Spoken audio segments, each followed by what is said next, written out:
তোমরা তো জানোই যে আমি পাহাড় কতটা ভালোবাসি, আর সত্যি পাহাড়ে ঘোরার কথা শুনলে আমি কখনোই না করি না।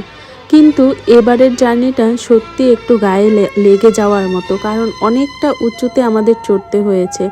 আর রাস্তাগুলো একদমই সরু সরু, আর দেখতেই পাচ্ছ রাস্তার পাশে কোনো বাউন্ডারিজ নেই। আর খুবই ভয়ঙ্কর রাস্তা দিয়ে আমরা কিন্তু এবার এক্সপ্লোর করলাম অনেক সুন্দর সুন্দর জায়গা। জানো তো, এবারের ট্যুরে অনেক অনেক অনেক ফুর্তি করেছি, অনেক মজা হয়েছিল এবারের ট্যুরে, সবার সঙ্গে অনেক আনন্দ করেছি।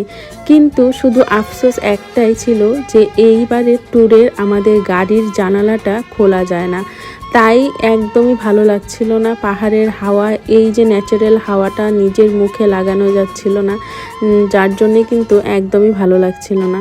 ক্লান্ত হয়ে আজকে সারাদিন ঘুরে ফিরে এবার আমরা রওনা দিলাম আমাদের নেক্সট হোমস্টের দিকে। আমাদের আজকের হোমস্টের নাম হচ্ছে আইএস নেচার রিট্রিট হোমস্টে, যেটা হচ্ছে মাওরেং, ইস্ট খাসি হিলস, মেঘালয়। সূর্য অস্ত হওয়ার সময় হয়ে গেছিল, আর চারদিকটা দেখতে এত সুন্দর লাগছিল, সত্যি তোমাদের সঙ্গে শেয়ার না করে আর পারলাম না। মিস্টার সাহা ফ্রন্টের সিটে বসেছিল, যার জন্য কিন্তু এই সুন্দর রাস্তাগুলো সুন্দর করে ভিডিও করতে পারছে। আর এই যে দেখো কত সরু সরু রাস্তা, আর একদম জিগজ্যাগ রাস্তা দিয়ে কিন্তু আমরা আমাদের আজকের জায়গাগুলো এক্সপ্লোর করেছি। সত্যি রাত্রিবেলায় তো ভীষণই ভয় লাগে। ওই যে দেখো কত সরু সরু রাস্তাগুলো, এই রাস্তাগুলো দিয়েই কিন্তু আমরা যাচ্ছি।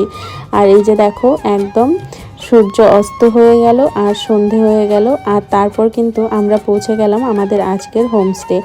আর হোমস্টেটা মানে রুমগুলো দেখে মনে হচ্ছিল যে পেন্টিং করেছে সে মানে কোনো দিক দিয়ে আর কঞ্জুসি করেনি। মানে ওপরের সিলিং থেকে শুরু করে সারাটা ওয়াল মানে ভর্তি করে পেইন্ট করা। हमारा कुकिंग चल रहा है, ट्राई कर रहे हैं मास्टर शेफ। नया देखिए, नया एक्सपीरियंस लेने का कोशिश कर रहे हैं। हम लोग का हेड शेफ रुका हुआ है, उनको थोड़ा रेस्ट दिया है हम लोग ने। हमारा हेड शेफ हमको गाइड कर रहा है, बनाने का सिस्टम बोल रहे हैं।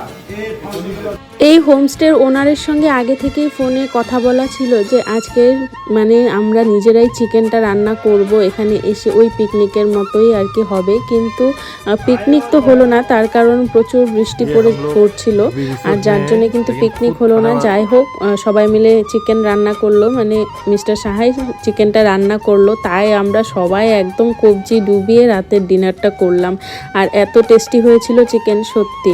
তারপর শুরু হলো সারা রাত ভরে পাগলামি। এই যে দেখতেই পাচ্ছ সবাই মিলে এক রুমে গ্যাদারিং চলছিল, আর যে যার মতো যা ইচ্ছে তাই করে করে সবাইকে হাসিয়ে মারছিল। এই যে দেখতেই পাচ্ছ নীলাদ্রির অবস্থা, ও এখানে নারায়ণ সেজে শুয়ে আছে। এই যে দেখো নারায়ণের পোজ নিচ্ছে, আর ওইদিকে মিস্টার সাহা রাত্রিবেলায় সানগ্লাস পরে বসে আছে। মানে কে কি করে যাচ্ছিল কোনো মানে হিসেব ছিল না।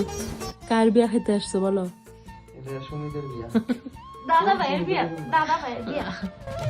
সবাই বলছিল যে আমরা বরযাত্রী এসেছি, আর সবারই একটাই আশা ছিল আজকে লাস্ট নাইট আমাদের সবার একসঙ্গে, তাই সবাই মিলে একসঙ্গে সারা রাত্রি আনন্দ করতে করতে রাত্রি মানে ভোর 4টা বেজে গেল। তারপর কিন্তু আমরা একটু ঘুমোলাম। আজকের দিনটা এইভাবেই কাটলো। দেখা হবে নেক্সট ব্লগে।